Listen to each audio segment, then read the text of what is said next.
Hey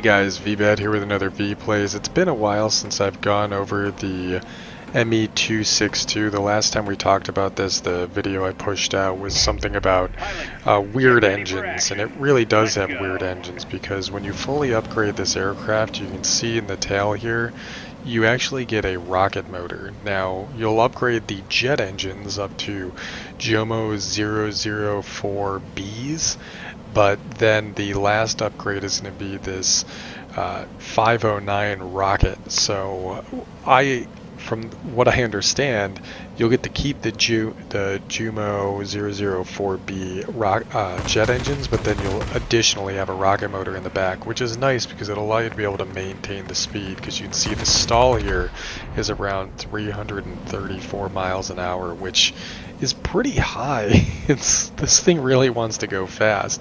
But this was the first production jet aircraft and was very recognized when it came to World War II as being a major change to essentially the game of how you fly a fighter aircraft. The ability to maintain speed. Speed is key. Speed will win in almost any fight. The 262 has it in spades, and oh, that was actually a ram. Got very close to our ally there too, but little damage to us. Looks like the enemy was on very low health. I'm pretty sure he was going to ram our allies, so we may have just pulled blocker there. I do have to be aware that there is a specialist 262 on the enemy team, and there's an attacker. The attacker is a massive pain for aircraft like this, because the attacker is a tier 9 British light fighter that has the ability to climb up here and chase us down. But with the exception of that, if you're in a tier 8 match where you really have a strong advantage, is that rocket motor will let you get up to speed much faster, and you'll be able to sustain it, so you can actually get away from most aircraft with the exception of another 262. Even a XF5U, well, it can get up to about 500 miles an hour, give or take. It is definitely going to be a challenge for him to be able to keep up with you.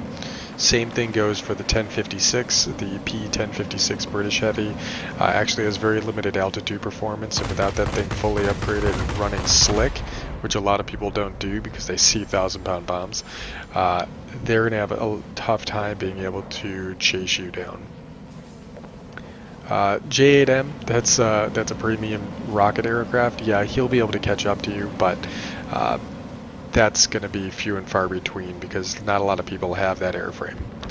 What really is going to be the bread and butter for this aircraft is going after bomber aircraft, possibly doing zoom and boom runs against heavy aircraft or ground attackers, but you have the cannon power to really take these things out.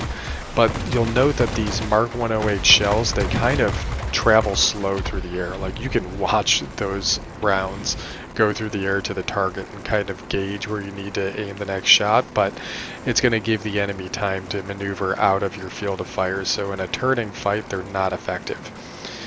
We lost an engine here, but you saw that the rocket motor was still functional, so we were able to maintain the speed, which is nice, because you essentially have 3 engines here. I don't really want to get into a turning fight with this 262, but I've damaged him enough. I know it's a bot, and right now he's getting pummeled by the artillery, so as long as I stay out of his field of fire and keep him in the zone, he's going to get hammered by that AA, and I get attributed with a kill since I caused a lion's share of the damage, and he was taken out by AA fire. Now, something to note for all heavy aircraft is you don't want to turn too much against a target, and that's especially true for the 262. This thing, it's a rocket plane. It's literally a rocket plane now, so you're going to make your approaches very deliberate to targets. Like this RB-17, I see him coming in, I'm angling myself to intercept, I'm getting those guns on target, and another thing is I'm waiting to fire. The 30mm cannons on the 262 are very short range.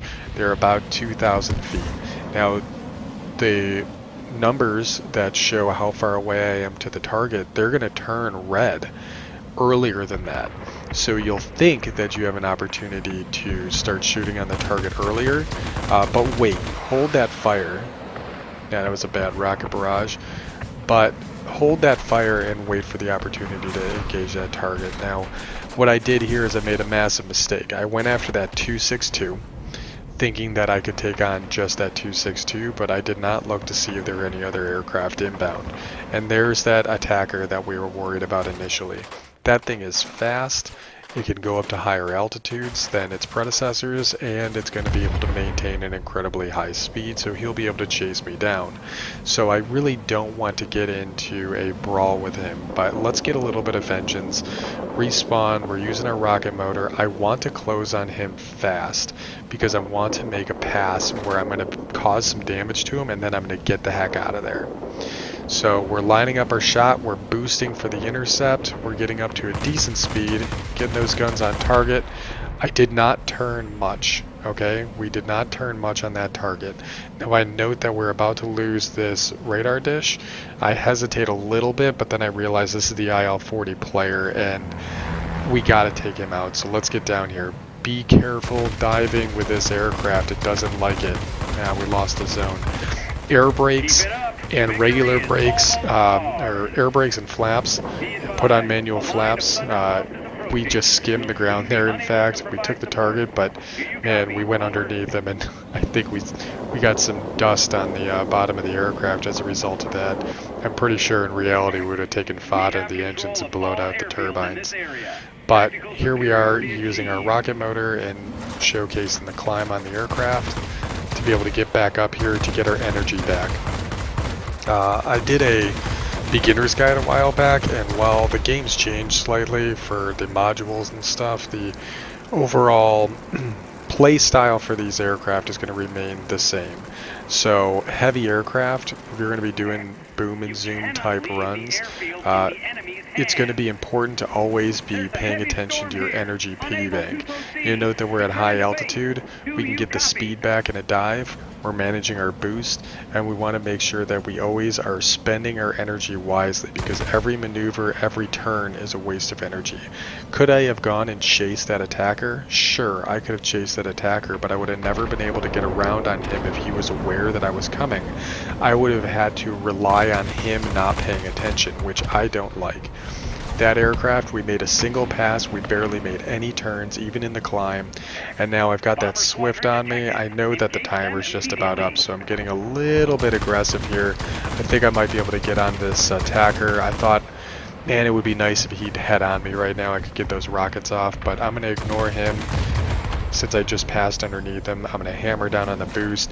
I'm going to hit the cooler here, so that way I'm essentially getting 10 seconds of free rocket energy, and I'm going to try and get away from him, and we actually get about 3,000 feet away before he decides that he's no longer interested in our aircraft. But now if we wanted to, if this game went longer, I could have doubled back and come back onto that target and really shown him what for. So without any further ado, let's get to the end plates and let's talk a little bit more about this aircraft. Alright, so here we are at the end of the battle. Not a fantastic personal point score. We were able to just break 9,000. We're at 9,700. I'd prefer to be at 10,000, but not a bad fight overall. Got a little bit of progress towards one of our daily missions, as well as some of the weekend missions that are going on. We managed to kill 13 aircraft, capture 2 sectors, and get 280 capture points, which allowed us to be able to get this grade 3 heavy fighter, which is why we were number 1 on the team. The other player on our team here, well, one of the other players on our team in the P1092 had a higher personal point score, but wasn't at the top because he wasn't completing those objectives. Honestly, I wouldn't put too much value in that unless you're losing battles. If you're losing battles, it's a good rule of thumb to try and keep with these objectives and try to maximize those. If you're still trying to figure out exactly how you want to play your aircraft, this is a good guide. But if you can read the battlefield, you know where you need to go, what sectors you need to try and keep and attack enemies. By all means, do your own thing if you're having success with it. But I wouldn't put too much stock in this rating. This guy, probably Sega, probably worked very hard to go and capture that other radar dish and then hold it for quite a while. Or at least stop people as they were coming to the zone. You don't get as many points for getting people on approach as you do when they're actually in the zone. A little bit weird, right? Anyways, here's that attacker with a power score of 13,680. So, good job for him. And then let's talk about the airframe. This is not the airframe we are looking for. There's our 262. So our 262, this thing is a little bit of a slug when I first got it. The engine power from those Jumo 004As that you start with are very underwhelming, and it's hard to maintain your speed. Now, I said 334 was a stall speed. It's not a stall speed. It's when you start to get into the yellow.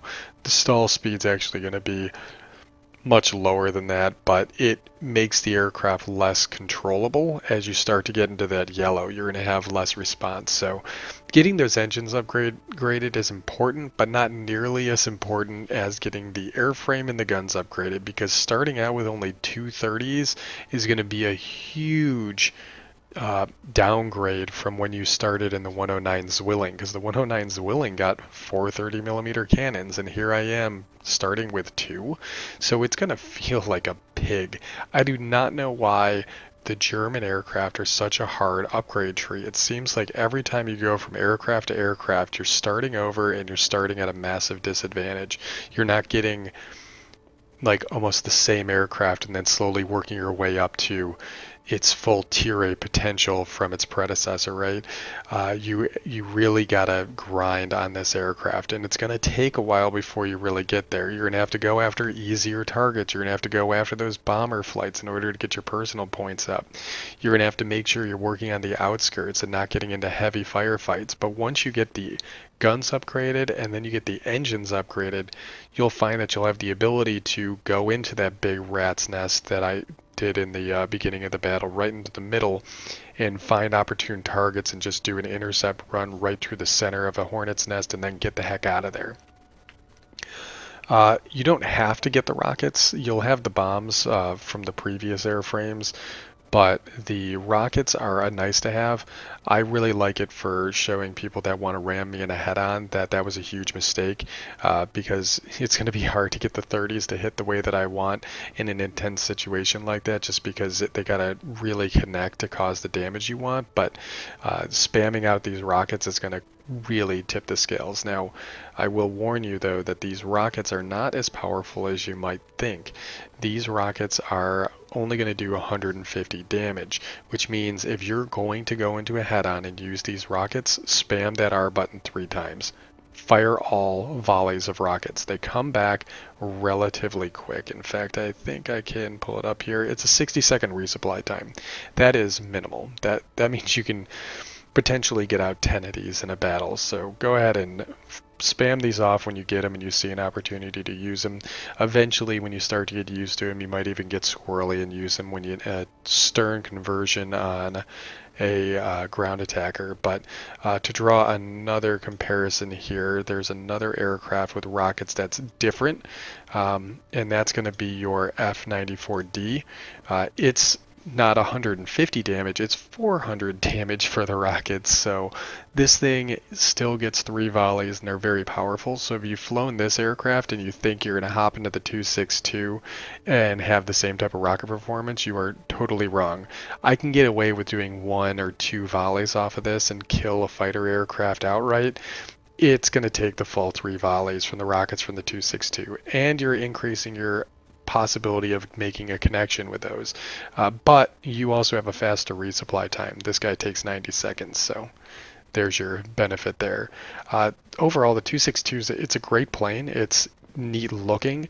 I'm still debating on whether or not I'm going to sell it because I have unlocked the 262 HG2. I think that it's probably a really good option for being able to outpace a lot of the other aircraft at Tier 8. I mean, even looking at the XF5U here, the XF5U does have a top speed with boost of 525 and likes to cruise at 380. But then when you look at this aircraft and you see its overall airspeed characteristics, if it lets me scroll down, we can get to 573. You saw we were able to maintain it a lot easier. And with the altitude performance, you're going to outfly the 1056. So when it comes to heavies, you really kind of got the corner on the market. You kind of cornered the market, if you would, for velocity, and that's really going to help you out. When you're starting out in heavy aircraft, when you go onto a target, do not get overly fixated on a single target. The idea that you want to kill a target, you take a few shots, maybe you hit him once, maybe you hit him twice. You don't really do what you wanted to do on the run, which is usually to kill him outright. Sometimes you even miss him, and you get frustrated, and you're like, I'm going to turn on him. I think he's chasing somebody else. I can get him. I can get him. And you make that turn, and then he turns, and you make more of a turn, and then he turns some more. And next thing you know, he notices you're there. He gets behind you. You've bled all your energy, and now you're dead. So what you should do in that situation, you get your hits, or you don't. You power through, start getting your altitude back, and then as you get far enough away and you feel like you got enough separation, I like at least 4,000 feet, I will then make a vertical 180 loop. The reason I do a vertical 180 is you're lifting the nose up, you're going to bleed some power, right? But you're gaining altitude, so you're putting more energy in that piggy bank, and then on the other side you can tip that nose back over, and you can then descend back on that target because you're going to get more airspeed out of a dive, right? Because you can even see it on the table over here on the right hand side, maximum dive speed 621.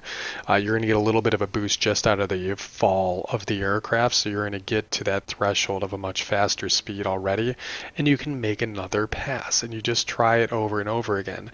It will take time before you can understand the lead and really get that right, but once you do, heavy fighters can be incredibly rewarding and a massive nuisance to everybody else because you get to decide how you're going to go into that engagement. They don't get to decide how they have to decide how they're going to react to you. So you get to dictate, and I love the idea of that, and that's why I've always chose faster aircraft that can operate at higher altitudes, because I don't have to wait for people to come to me. Alright, but I'll get off my pedestal here. Hope you guys enjoyed the video, and for those of you who are struggling with the German line, I hope this helps a little bit.